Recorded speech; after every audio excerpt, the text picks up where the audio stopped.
محب مکرم حضرت حافظ و قاری شمس تبریز صاحب کی قیادت میں محنت و مشقت کر کے اس بزم کو سجایا ہے. اللہ کی بارگاہ میں دعا ہے مولا اس محفل نور کو اپنی بارگاہ میں قبول فرمائے اور ہم سب کی بخشش کا ذریعہ بنائے.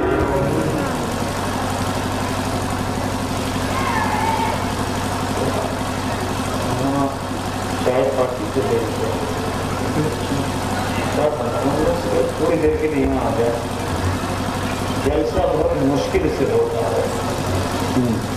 بچوں کو بلا لگے.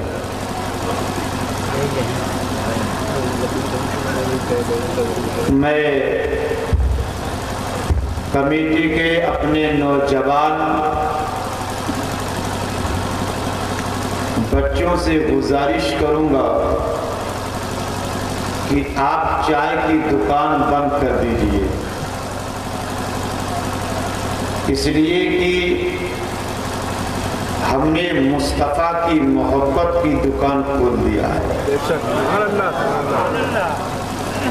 اور یہاں کوئی سنی چائے پینے نہیں آتا بلکہ حضور کے عشق و محبت کا جام پینے آتا ہے.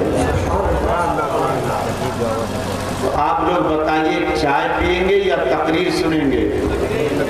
تقریر سنیں گے نا، تو چائے کے چکر میں نہیں پڑیں گے. ابھی بعد میں جلسے کے بعد آپ چائے پی لیجئے گا، لیکن جس جام کی ضرورت ہے پہلے وہ جام پی لیجئے. اور میں چھوٹے چھوٹے بچوں سے گزارش کروں گا کہ میرے لال آپ ادب و احترام سے اپنی کسی ایک جگہ پر بیٹھ جاؤ. افراتفری کا ماحول بند کرو. جلسے بڑے مشکل سے ہوتے ہیں. جلسہ کر لینا کمال نہیں ہے بلکہ بیٹھ کر ذکر حضور کر لینا یہ کمال ہے. تو نوجوانوں اپنی چائے کی دکان چھوڑ کر کے آپ محفل نور میں آ جاؤ اور ایک ٹوپی اب بیٹھ جاؤ، اٹھنا نہیں. ہمارے کچھ احباب میں جانتا ہوں کہ ان کو زحمت ہوگی، لیکن میں حضور کے محبت کے لیے میں آپ حضرات سے گزارش کروں گا کہ یہاں کرسیاں خالی ہیں. اگر آپ حضرات میرے پاس آ جائیں اور کچھ بڑے سنا اور مجھ سے پیشرو خطیب حضرت علامہ حافظ و قاری عبدالحکیم صاحب قبلہ سے آپ نے ایک عمدہ بیان سماعت کیا.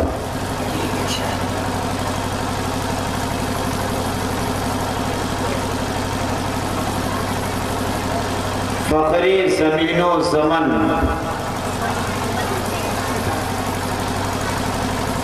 سرمایہ علم و فن اعلی حسرت عظیم البرکت غواص بحر معرفت کنز الکرامت جبل الاستقامت آیت من آیات اللہ معجزت من معجزات رسول اللہ الشیخ امام احمد رضا فاضلی بریلوی حضور کی بارگاہ میں عرض گزار ہیں یا رسول اللہ، اللہ کی سرتابہ قدم شان ہے یہ. کھڑا کے بولو میں نے کسی جمراتی شبراتی شاعر کا شعر نہیں پڑھا ہے، میں نے اعلیٰ حضرت کا شعر پڑھا ہے، جس کی شاعری سمجھنے کے لیے بڑے بڑوں کی ٹوپیاں زمین پر آ جاتی ہیں۔ ہما شما کی اوقات کیا ہے؟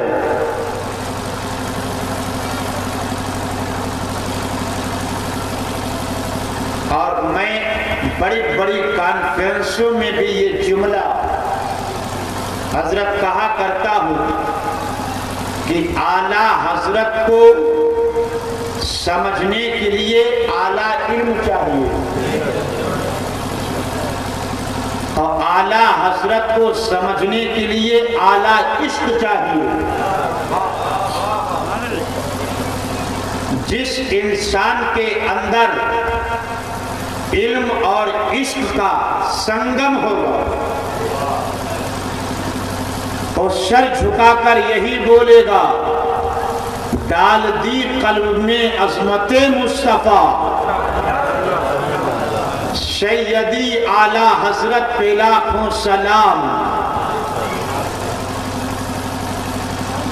اگلوں نے تو لکھا ہے بہت علم دین پر، جو کچھ ہے اس صدی میں وہ تنہا رضا کا ہے، سب ان سے چلنے والوں کے گل ہو گئے چراغ، احمد رضا کی شمع فروزاں ہے آج بھی۔ تڑپ کر کے بولو۔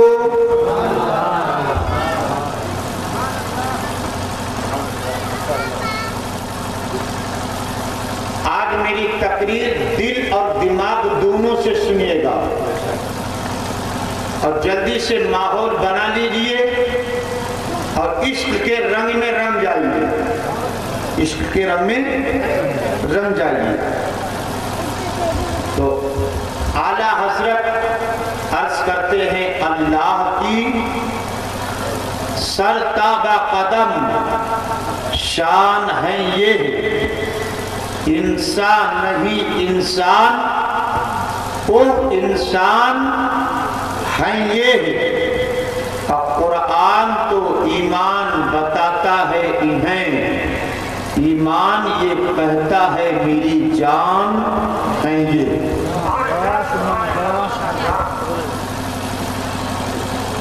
چند منٹ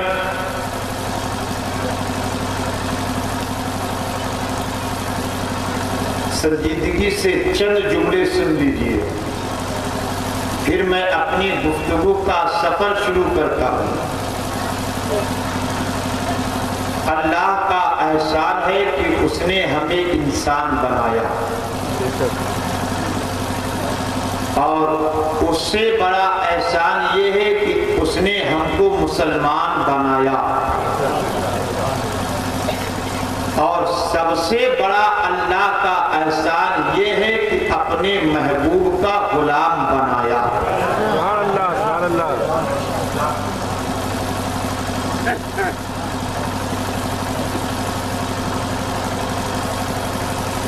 ہم اور آپ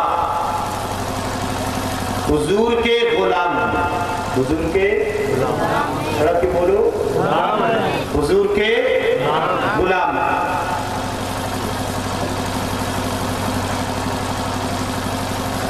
اس دور میں سب سے زیادہ مخالفت آج اسلام کی ہو رہی ہے، اور جیسے جیسے مخالفت بڑھتی جاتی ہے پوری دنیا میں اسلام پھیلتا جاتا ہے۔ میں میلاد النبی ہی کے حوالے سے گفتگو کروں گا، ذہن حاضر رکھیے گا۔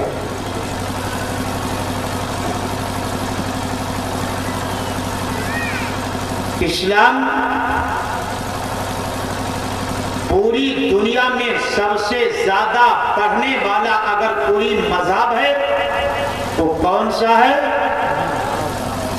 بولو، کچھ آپ بھی بول لو۔ سا مذہب ہے؟ اسلام. اب تھوڑا ذرا سا دل پہ ہاتھ رکھ کر کے آپ سب لوگ مجھے بتائیے گا اسلام آخر کیسے پھیل رہا ہے؟ سب سے زیادہ مخالفت ہو رہی ہے، پھر بھی اسلام پھیلتا جا رہا ہے. امریکہ اور برطانیہ میں صبح کو اگر باپ اسلام کی مخالفت کرتا ہے تو شام کو بیٹا مسلمان ہو جاتا ہے،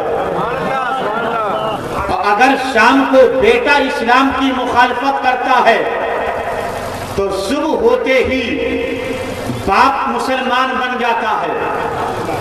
آخر یہ اسلام پھیل کیسے رہا؟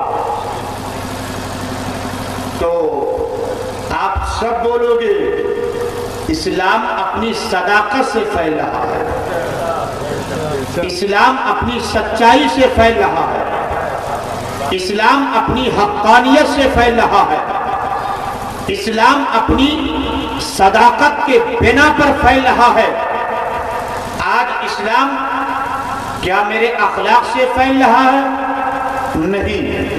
کیا میرے کردار سے پھیل رہا ہے؟ نہیں. کیا میرے کیریکٹر سے پھیل رہا ہے؟ نہیں. کیا میرے حسن اخلاق سے پھیل رہا ہے؟ نہیں. کیا میرے عمل سے پھیل رہا ہے؟ نہیں. کیا میری کوشش سے پھیل رہا ہے؟ نہیں. آج اسلام اپنی صداقت کی وجہ سے پھیل رہا ہے.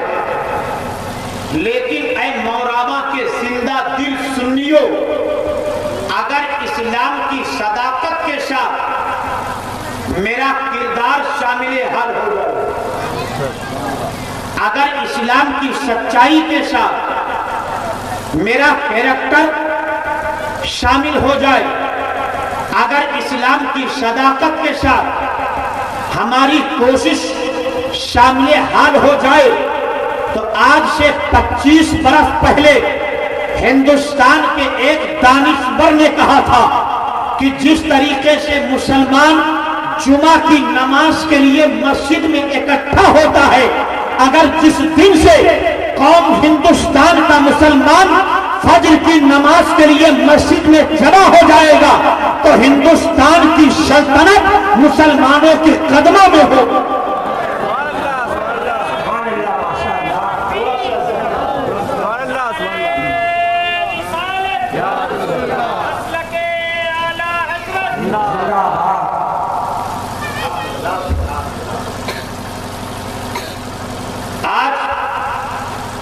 میں نے کہا 2 منٹ سنجیدگی سے سن لیجیے، میں اپنی تقریر کر رہا ہوں.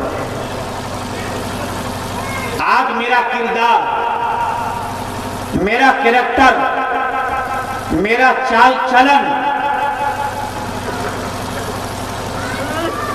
میرا عمل اسلام کے تبلیغ میں یا اسلام کی ترقی میں شامل حال نہیں ہے. آج ضرورت ہے اس بات کی کہ ہم ہر سال میلاد النبی کا جشن مناتے ہیں، نبی کے میلاد کا جلسہ کرتے ہیں.